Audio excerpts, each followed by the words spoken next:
Francesco Montorsi, bonjour. Bonjour. Merci beaucoup d'avoir accepté l'invitation de la revue Entretemps.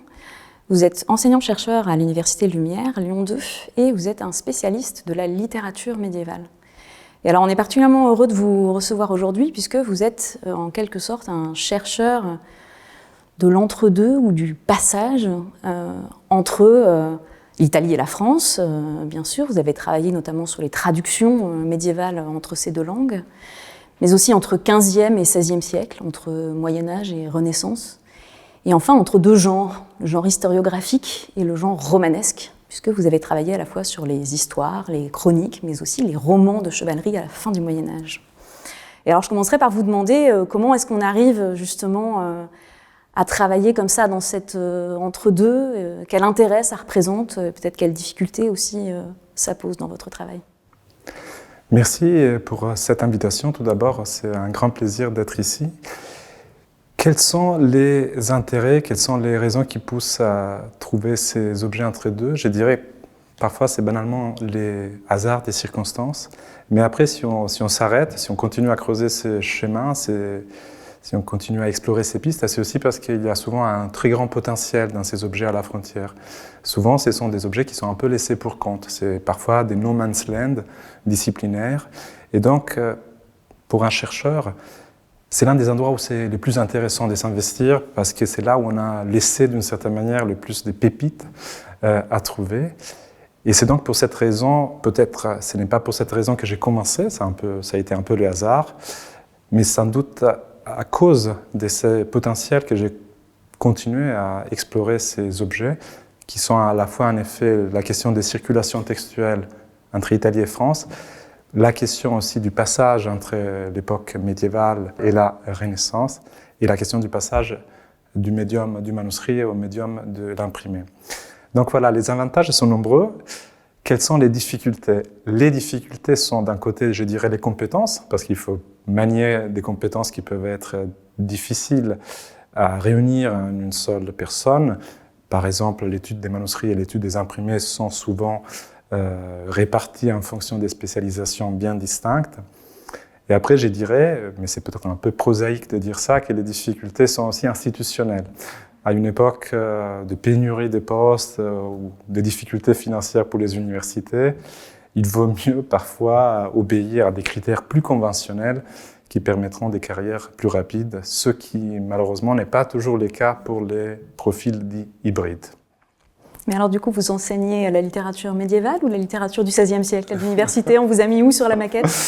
Non, alors j'ai en effet un profil un peu médiéviste et seiziémiste, mais je me suis senti toujours plus médiéviste et j'ai toujours été mieux accueilli par les médiévistes.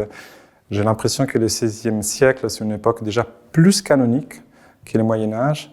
Et donc, il y a peut-être, je dirais, plus d'ouverture côté médiéval dans l'idée d'un passage du Moyen-Âge vers la Renaissance, qui est l'idée des spécialistes du XVIe siècle et qui a un regard rétrospectif sur le Moyen-Âge.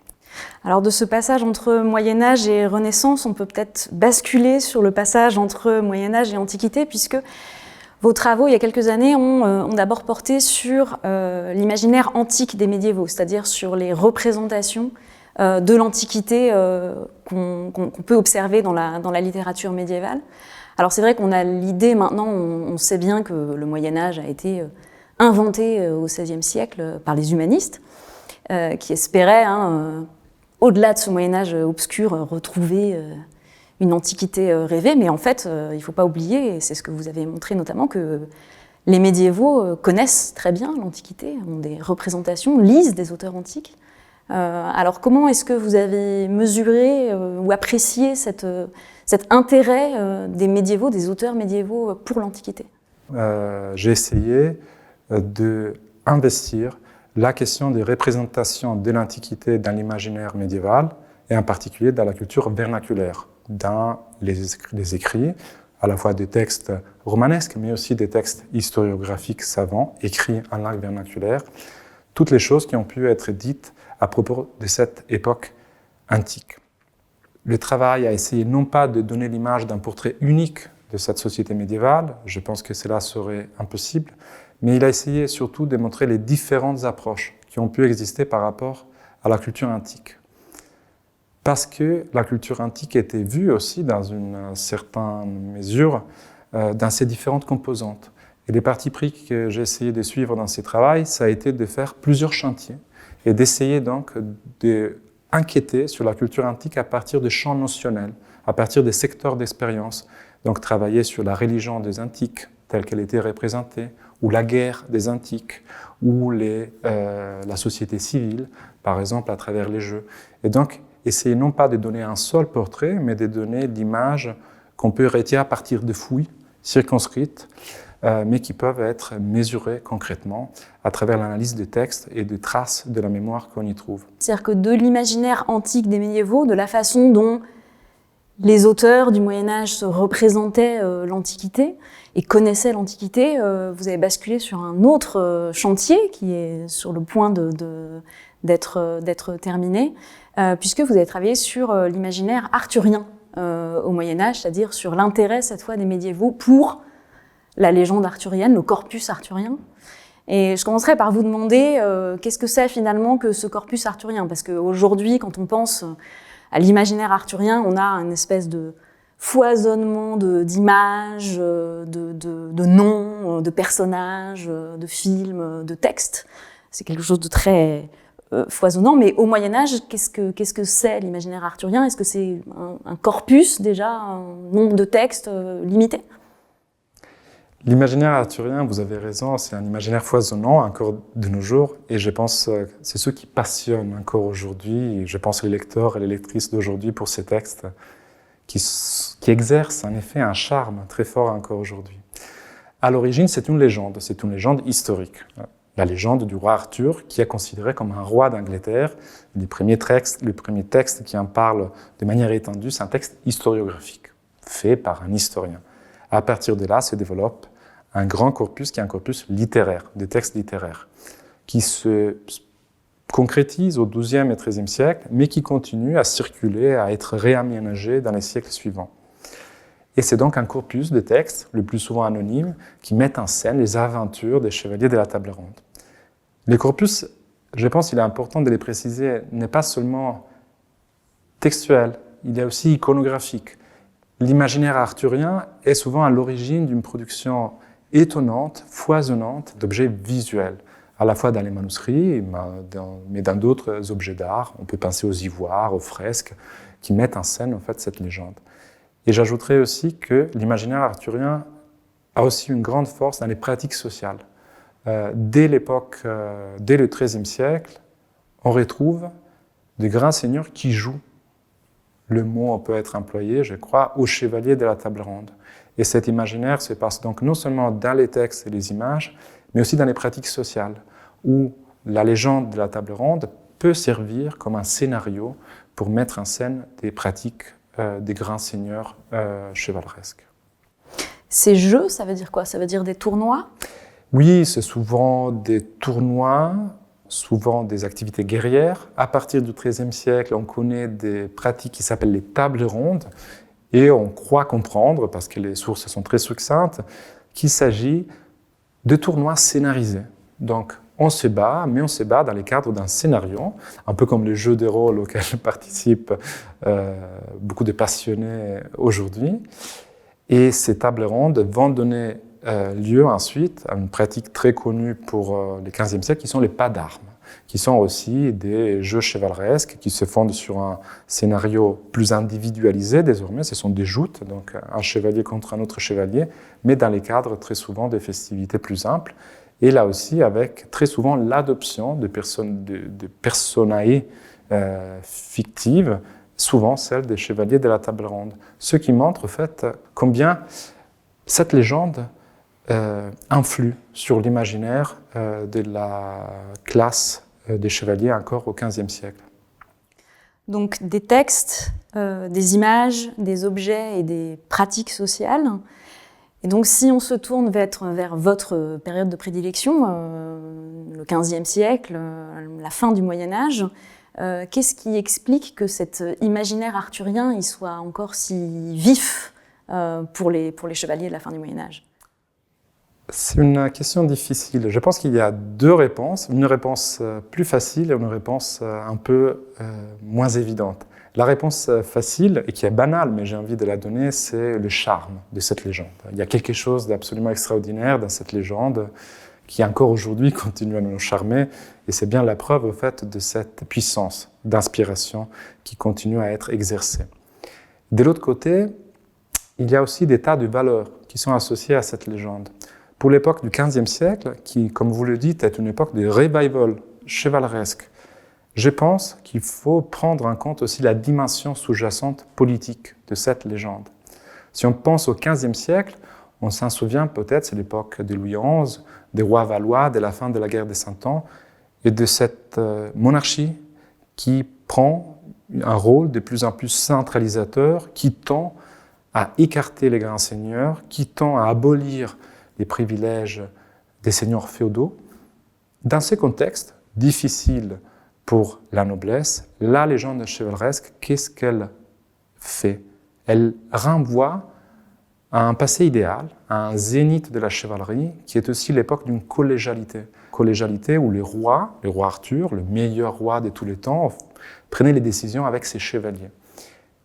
Je pense donc que l'un des succès, en tout cas les succès des milieux nobiliaires de cette légende arthurienne au XVe siècle, est aussi dans la valeur politique qu'elle peut véhiculer. C'est-à-dire dans un roi non pas autoritaire ou dont le pouvoir personnel serait de plus en plus fort, mais un roi qui gouverne avec ses chevaliers. Tout à fait. Et donc vous êtes intéressé à cet imaginaire arthurien très prégnant chez les chevaliers, et vous êtes notamment intéressé justement aux images, enfin à l'héraldique arthurienne. Alors est-ce qu'on peut d'abord rappeler ce qu'est l'héraldique en général ? Et ensuite, peut-être, les enjeux spécifiques que représente l'identification d'une héraldique imaginaire, d'une héraldique arthurienne. Tout à fait. Qu'est-ce que c'est l'héraldique? L'héraldique, je dirais d'abord que c'est quelque chose qu'on associe très spontanément au Moyen-Âge. Aujourd'hui, si on veut faire Moyen-Âge, on ne pourra pas ne pas mettre des armoiries quelque part. Et cela est vrai en partie, puisque l'héraldique est un système symbolique qui a été inventé à l'époque médiévale elle-même et qui trouve une forme d'accomplissement ou en tout cas des triomphes visuels véritablement à la fin du Moyen-Âge. L'héraldique est un système d'emblèmes qui sont associés le plus souvent à une communauté ou à une famille. Ce sont des emblèmes en couleur qui représentent certaines images et à la fois les couleurs et les images obéissent à des règles très strictes. Il y a par exemple un nombre de couleurs limité, il y a des règles dans la manière où on peut superposer les couleurs les unes aux autres. Ces emblèmes se retrouvent en général, comme on le sait, sur un écu. Et cette emblématique est une emblématique héréditaire, c'est-à-dire que ce sont des symboles qu'on transmet de père en fils. Ce système symbolique est un système très important pour l'époque médiévale parce que dans la manière dont il est conçu, il n'existait pas aux époques antérieures. Les soldats, les Romains ou les Francs, par exemple, n'ont jamais utilisé des systèmes qui soient comparables. Si on parle d'héraldique de la table ronde, on s'aperçoit qu'il y a quelque chose d'un peu particulier puisque les chevaliers de la table ronde n'ont pas vraiment existé. L'un des domaines les plus intéressants de la culture visuelle du Moyen-Âge, c'est l'héraldique imaginaire. Qu'est-ce que c'est l'héraldique imaginaire? C'est le fait d'attribuer des armoiries à des personnages qui n'ont pas existé ou bien qui ont existé avant la naissance de l'armoirie. Il existe une héraldique imaginaire de la table ronde et cette héraldique imaginaire de la table ronde est l'héraldique imaginaire la plus riche de l'époque médiévale en France puisqu'elle touche un nombre assez impressionnant de chevaliers à qui on a attribué des armoiries faites dans les règles de l'art et ces armoiries ont eu un très grand succès. Il s'agit donc en fait de l'une des productions visuelles les plus significatives de l'époque médiévale. Donc on a une pratique tout à fait historique de l'héraldique avec des familles médiévales à qui sont désormais associées des couleurs, un emblème qui donc se transmet. Et parallèlement à ça, on a cette héraldique imaginaire. Et ça se recoupe pas. On n'a pas un chevalier de la fin du Moyen-Âge qui a récupéré pour lui-même l'héraldique d'un chevalier de la table ronde, ou qui à l'inverse, on a donné à un chevalier de la table ronde un emblème réel? Ça se croise? Il y a des croisements. Ces croisements entre héraldique réelle et héraldique imaginaire existent. Ils sont relativement peu nombreux, puisque jusqu'à assez tard, l'héraldique de la table ronde n'existait pas. J'ai essayé de démontrer récemment que l'héraldique de la table ronde, telle qu'on la connaît, c'est le produit assez tardif qui naît seulement dans les années 60 du XVe siècle. Avant cela, il y avait quelques rares chevaliers qui avaient eu des armes, mais dans les textes. Par exemple, Lancelot, parfois, dans certains romans, on lui attribue un certain écu qui peut revenir. Galade, c'est aussi un exemple connu, et il y en a un ou deux autres. Il existe quelques cas de seigneurs de la fin du Moyen-Âge qui, en effet, a voulu adopter pour lui, dans un moment des changements des armoiries, parce qu'on peut changer les armoiries au cours de sa vie, de reprendre pour lui des armes qui avaient été décrites dans les textes. Et c'est le cas notamment d'un grand seigneur qui a combattu dans la croisade en Prusse et qui a par exemple pris les armes d'un chevalier qui s'appelle Palamède. Il peut y avoir donc en effet ces types d'adoption. Il y a aussi un autre élément à évoquer qui est plus fréquent, ce sont les adoptions temporaires. Quand on joue au chevalier de la table ronde, on peut prendre le temps d'un tournoi, les armes d'un chevalier de la table ronde.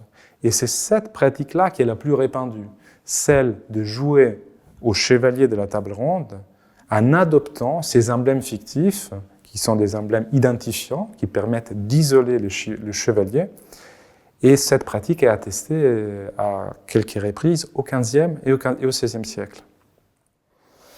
Mais alors du coup, ça suppose qu'on ait une héraldique arthurienne qui se fixe un petit peu. Si on considère qu'on va pouvoir adopter les armoiries d'un chevalier à la table ronde, c'est que ces armoiries sont identifiées, c'est que l'écu de Lancelot est l'écu de Lancelot. Du coup, ça se fixe. Vous avez dit ça, on invente cette héraldique arthurienne dans la deuxième partie du XVe siècle. Et ça veut dire qu'elle se fixe assez vite?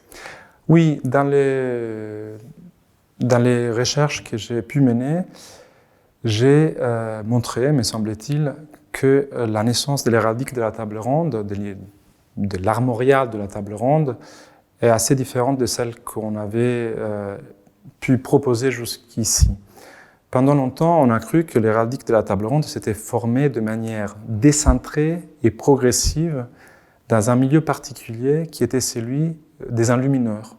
Et donc, à partir du XIIIe siècle, des enlumineurs auraient voulu rassembler des armoiries qui ensuite on aurait réuni ensemble. Et cet ensemble d'armoiries aurait finalement produit quelque chose qui s'appelle l'armorial de la table ronde. Qu'est-ce que c'est l'armorial de la table ronde? Armorial, c'est un recueil d'armoiries. Et à la fin du Moyen-Âge, on connaît des manuscrits qui sont des armoriaux de la table ronde, où on trouve donc pendant plusieurs pages des armoiries de chevaliers. Par exemple, un manuscrit d'Oxford très beau, où on trouve sur plusieurs feuillets cette série assez épatante de chevaliers. Ces armoriaux, ces manuscrits avec les armoiries, comme je le disais, on les a souvent considérés comme les derniers avatars de ces outils de travail qui avaient été conçus par les enlumineurs, comme des sortes d'aides-mémoire. La recherche que j'ai menée à bien a repris à nouveau un corpus presque exhaustif de romans illustrés et a étudié aussi les textes et a remarqué en réalité que jusqu'à très tard, on n'a pas de système. On a parfois une absence de cohérence, parfois des cohérences très limitées, parfois des tentatives de cohérence, et même lorsqu'on a des tentatives de cohérence, cela ne correspond pas à ce qu'on a dans l'armorial. C'est-à-dire on a des systèmes différents qui sont à la fois isolés et sans suite. Et il s'avère que c'est seulement dans la seconde moitié du XVIe siècle et seulement à partir des années 1460 que se forme cet armorial, et cet armorial se forme dans un lieu et dans un contexte précis.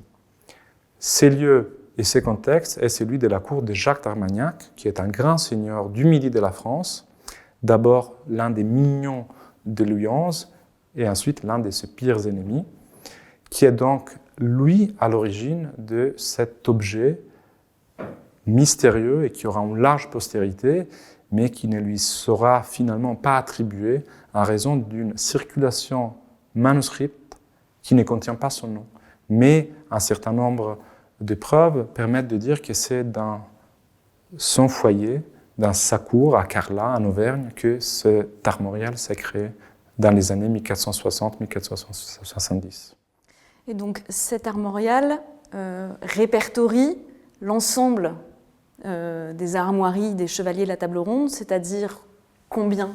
Alors cet armorial reprend les quelques rares armoiries qui avaient déjà été créées par les textes, donc Galahad, Lancelot, Palamède, et en invente beaucoup d'autres, pour arriver à 150. Pourquoi 150 ? 150, c'est un chiffre fatidique, puisque selon l'un des romans les plus importants de la légende arthurienne, La quête du Graal, c'est le nombre de chevaliers qui ont participé à la quête du Graal. C'est donc les zéniths de la chevalerie arthurienne. Et donc, cet armorial, c'est une espèce de photo de groupe de la cour du roi Arthur au moment de son apothéose. Le chiffre est tellement important pour l'auteur de l'armorial que pour arriver à 150 chevaliers, il arrive même à inventer des noms de chevaliers. Il ne suffit donc pas de retrouver dans les listes qui étaient à sa disposition en lisant les romans les chevaliers, mais il finit par en ajouter d'autres, et donc on a un ensemble assez curieux, assez amusant, de personnes avec les noms les plus différents et qui proviennent des régions les plus disparates.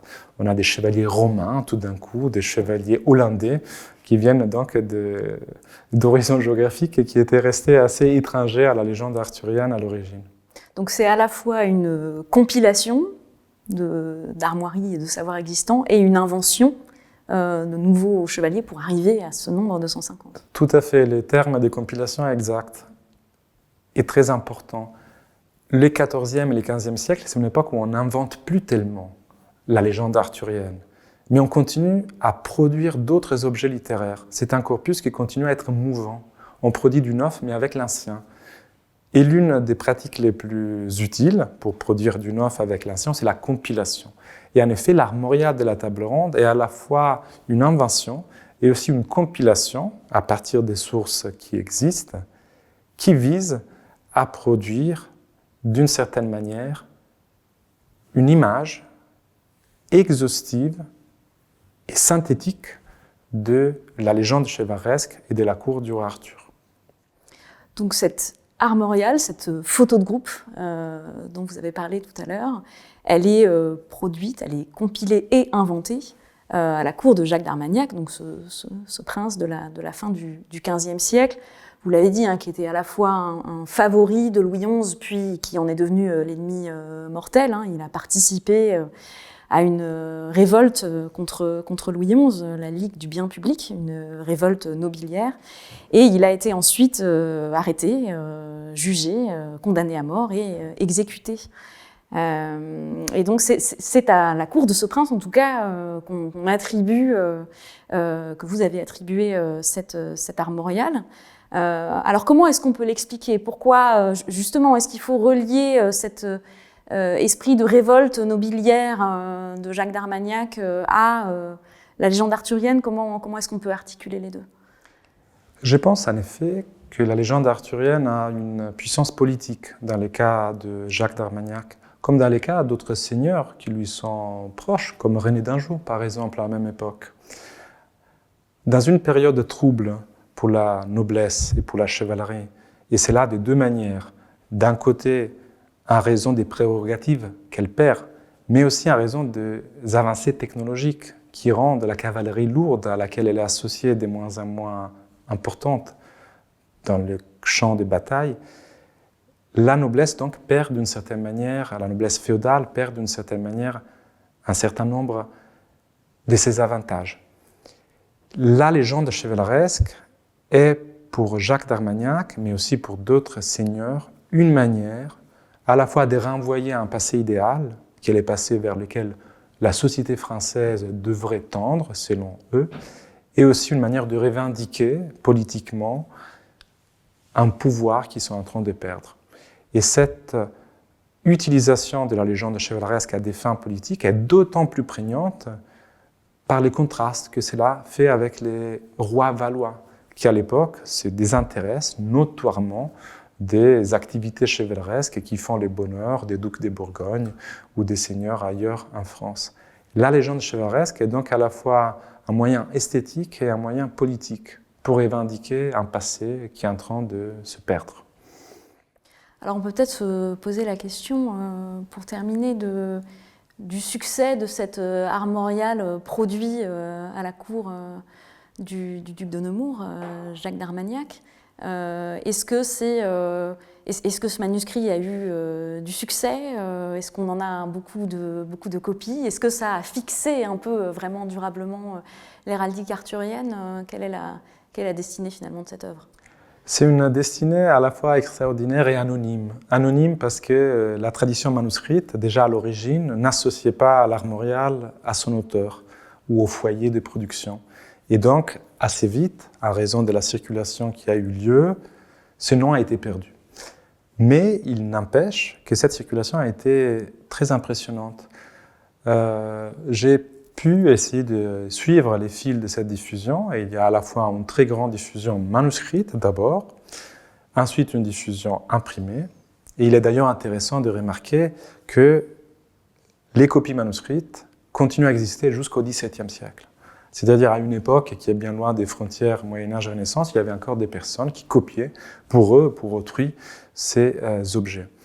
Cette réception imprimée a permis une très grande diffusion au XVIe et XVIIe siècle, qui a eu à la fois des traductions, notamment en Angleterre, dans 2 ouvrages, et qui a aussi eu une destinée étonnante. Au XVIIe siècle, la chose est assez connue pour les médiévistes, la littérature médiévale disparaît presque des étals des libraires, en fait. Il n'y a plus de littérature médiévale, on arrête d'imprimer, on a arrêté d'imprimer depuis longtemps.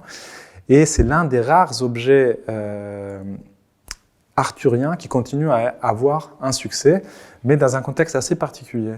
Ce sont les traités de noblesse et les traités du blason, donc ce sont des ouvrages qui apprennent au lecteur qu'est-ce que c'est la noblesse, ou qui apprennent au lecteur qu'est-ce que ce sont les armoiries, quel est le langage qu'on doit adopter pour les décrire.